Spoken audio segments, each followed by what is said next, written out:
Dans nos dernières aventures, nous avons suivi des anthropologues qui s'immergeaient dans une culture pour en comprendre la singularité. Leur but était de montrer la richesse infinie des mondes humains. Aujourd'hui, nous partons avec un aventurier qui va prendre le chemin inverse. Il va voyager à travers la diversité des cultures, non pas pour y trouver ce qui nous sépare, mais pour y déceler ce qui nous unit. Sa quête n'est pas de décrire des coutumes, mais de trouver la grammaire cachée de l'esprit humain, les lois universelles et inconscientes qui organisent notre pensée.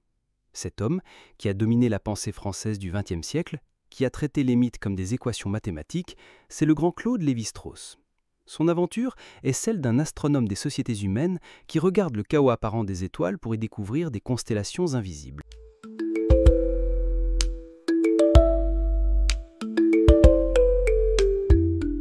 Notre histoire commence avec un voyage. Un voyage qui est aussi une fuite. Dans les années 30, le jeune Lévi-Strauss, agrégé de philosophie, s'ennuie. Il fuit une France engoncée dans ses routines et une Europe qui s'apprête à sombrer dans la barbarie, et part enseigner au Brésil. Là, il va mener ses premières et uniques grandes expéditions de terrain, au cœur du Mato Grosso et de l'Amazonie, à la rencontre de peuples comme les Nambiquara. Mais il n'a jamais été un ethnographe de terrain au sens classique, il ne fera que 2 expéditions relativement brèves. Pourtant, cette expérience va nourrir un livre majeur écrit bien plus tard, Triste Tropique. Ce chef-d'œuvre littéraire commence par une phrase célèbre. « Je hais les voyages et les explorateurs ». Un comble pour un anthropologue. Mais c'est aussi un geste ironique et lucide, car Lévi-Strauss veut nous dire qu'il n'est pas un aventurier au sens romanesque, ni un touriste fasciné par l'exotisme. Ce qu'il cherche, ce n'est pas l'évasion, mais la vérité sur l'humanité. Triste Tropique n'est pas un rapport scientifique, mais une méditation mélancolique, une aventure existentielle. Il y décrit la dureté du terrain, la difficulté du contact, mais surtout, il y forge son outil principal, le regard éloigné. Comprendre sa propre société, c'est avoir le courage de la regarder comme si elle était aussi étrange qu'une tribu amazonienne. Et comprendre une tribu amazonienne, c'est chercher en elle une logique aussi rigoureuse que celle qui gouverne nos institutions modernes. Ce voyage le laisse avec un sentiment de perte, de tristesse. Il est témoin de la destruction des dernières sociétés authentiques. Mais il revient avec une conviction. Sous la diversité infinie des cultures, il doit y avoir des mécanismes universels. La quête de sa vie peut commencer.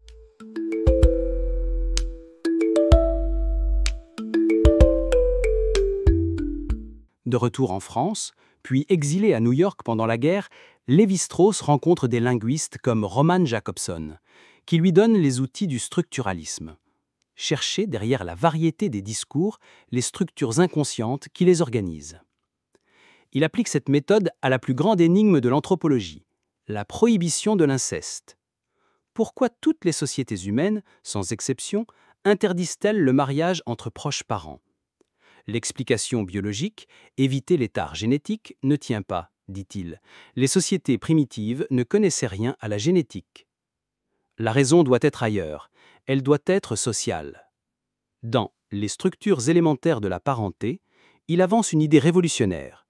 La prohibition de l'inceste n'est pas une règle négative, c'est la première règle positive qui nous fait entrer dans la culture.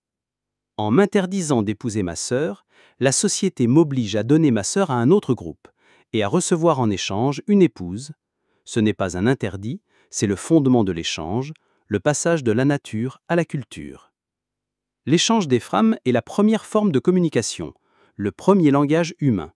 Autrement dit, la société se fonde sur un réseau d'alliances, pas seulement sur des liens de sang.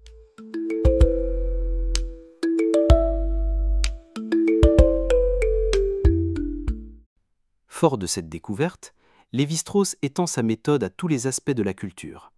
Il s'attaque à un préjugé ancien, l'idée qu'il existerait une pensée primitive, magique et prélogique, et une pensée civilisée, scientifique et rationnelle.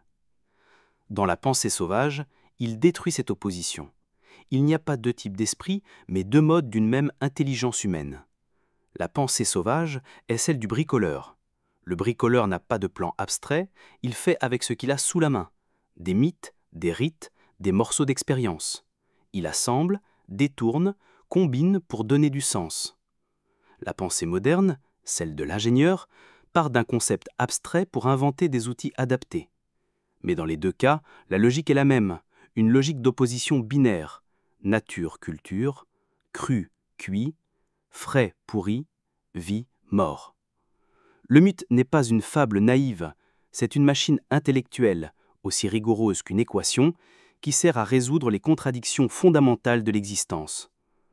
Avec cette démonstration, Lévi-Strauss met fin à l'idée de hiérarchie entre primitifs et civilisés.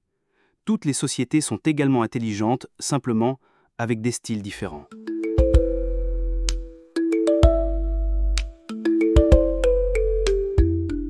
Cette quête trouve son apogée dans son œuvre la plus monumentale, les mythologiques.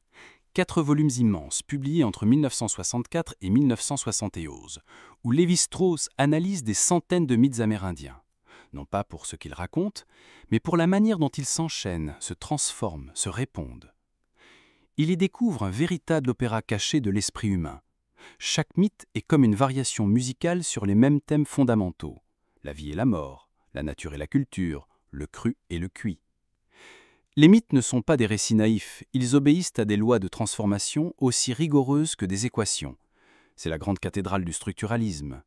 Mais c'est aussi une œuvre paradoxale. Par son ampleur, elle a marqué l'histoire intellectuelle. Et pourtant, elle reste souvent méconnue du grand public, éclipsée par Triste Tropique ou La pensée sauvage, plus accessible et plus littéraire. Les mythologiques, elles, sont respectées comme un monument, mais un monument un peu déserté, qu'on admire de loin sans toujours oser l'explorer. L'aventure intellectuelle de Claude Lévi-Strauss est l'une des plus ambitieuses du XXe siècle. Il a donné à l'anthropologie une rigueur comparable à celle des sciences exactes, et une portée philosophique immense.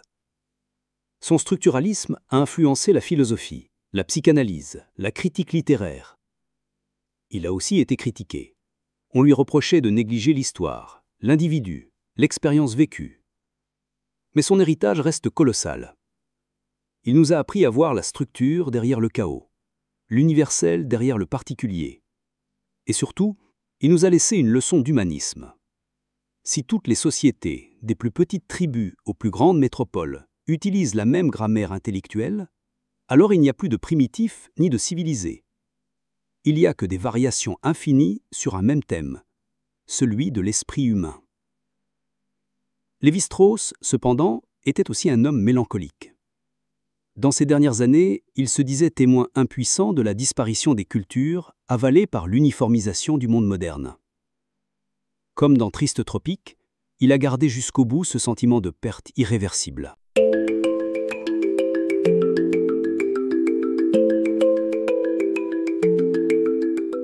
Dans notre prochain épisode, nous reviendrons à une enquête de terrain plus politique. Nous suivrons Pierre Clastre dans la forêt amazonienne pour comprendre comment certaines sociétés ont activement résisté à l'émergence de l'État. D'ici là, écoutez les histoires qui vous entourent, des contes de fées aux récits politiques. Demandez-vous quelles contradictions essayent-elles de résoudre. Et surtout, restez curieux.